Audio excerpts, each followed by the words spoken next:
I want to share a couple of habits, and I have my computadora here. Here is how I'm changing my life for 2023.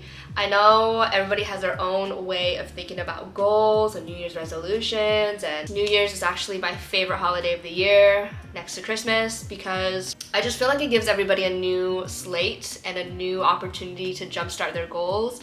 Whatever it is that you want to do, cheers to surviving another year. What better time than now to talk about simple things that I've been doing to help me stay consistent, dedicated. The first thing is I've actually gone on social media breaks. So I've gone on a YouTube break before where I just don't create any content. I've also taken a break from Instagram. I will delete the app off of my phone. I can only log into my laptop if it's like work related. It's just allowed me to be so much more present.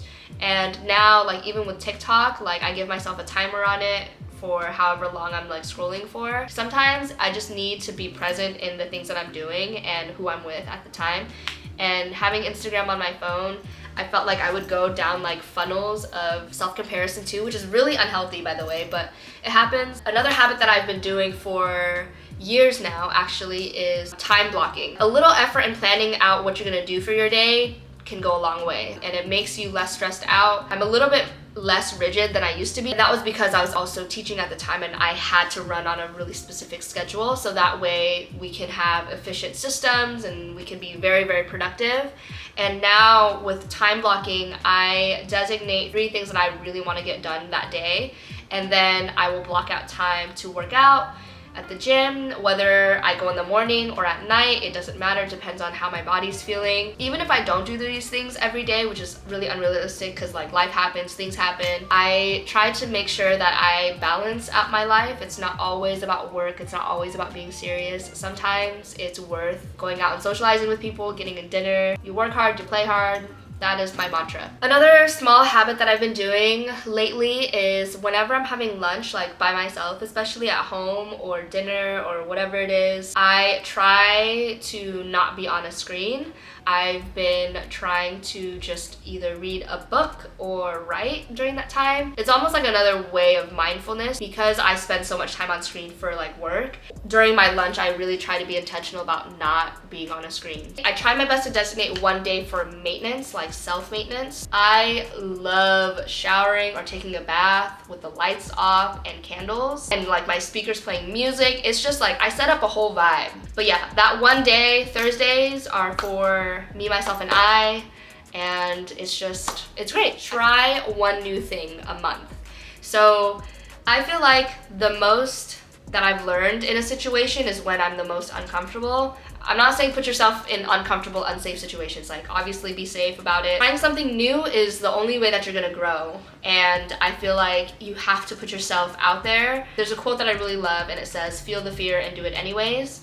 So I like to either try a new recipe, try a new restaurant, trying a new hobby, like taking a new class that you've never done before. And it's a beautiful way to get to know yourself and things that you like and you don't like. I try to take 5 to 10 minutes either right when I wake up or right before bed. I try to take that time to stretch and do some deep breathing, and I put my headphones in and I just like am there with myself. You know, as we're getting older, our body's aging, and you know, my joints are not as flexible as I used to be. I feel like your physical health is so important and taking care of your body is really important. Next habit is something that I learned from my parents, and it's to schedule time to call and check in on, you know, the people that are around you. I think building and maintaining relationships is a two-way street. You're gonna have friendships, especially in this time of you being in your 20s and you're transitioning out of high school. People are gonna come and go in your life. But the people who are there for you, who are consistently there for you, and are showing up for you, it's really important that you also do your part and you show up for those people too. Sunday mornings are usually my time for me to like get my round of calls in, where I'm calling my mom, calling my dad, my grandparents, my aunts and uncles, checking in on everybody, making sure everybody's good. A person might not remember your name, the clothes that you wore, but they will certainly remember how you made them feel. The next habit is to designate one solo date a month at least. It's where I dedicate an entire day to me, myself, and I will treat myself to something to eat. I'll go to a coffee shop and I'll write, and then I'll take like a walk or something. Or I'll go to a restaurant and try new food. I've done a video about how to spend more alone time by yourself, but like it's a very uncomfortable thing to do, especially for people who are extroverted.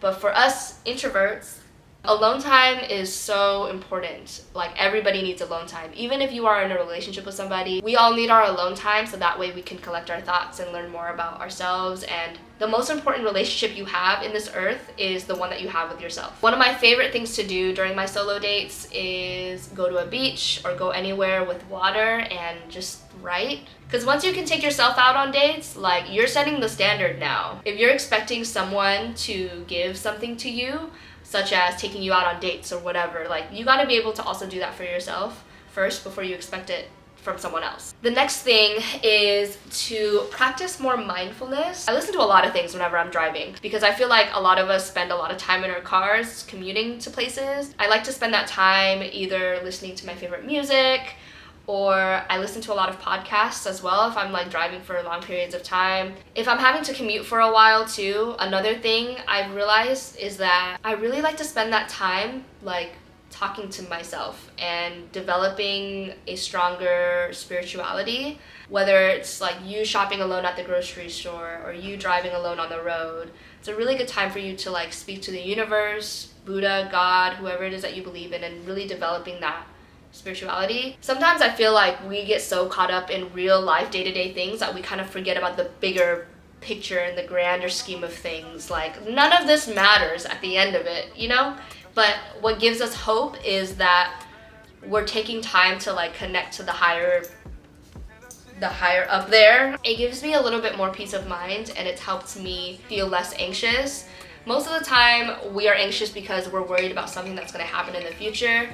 And I used to be so fixed on thinking about the future and fearing the unknown. And when I started to just practice a little bit more mindfulness while I'm eating or while I'm driving or while I'm shopping, it's given me so much more peace of mind. The very last habit I would like for us to implement into 2023 is to designate time to volunteer or to like help someone out. I think we spend a lot, probably like 90% of our time trying to do our own thing, trying to get our life together, and we have so much to be grateful for too. There are so many people who don't have the things that we have. I'm not saying that you have to volunteer for like every community event that's out there or that you have to donate tons of money to charity. There are so many different ways to donate and to give back to your community. Those are all of the habits that I have for you guys. Let me know which habit was your favorite and which one you're gonna try. Thank you guys for sticking to the end of the video. I hope you enjoyed it. If you did, give me a thumbs up and let me know what other videos you guys would like to see. But yeah, I will talk to you guys all very, very soon. Bye!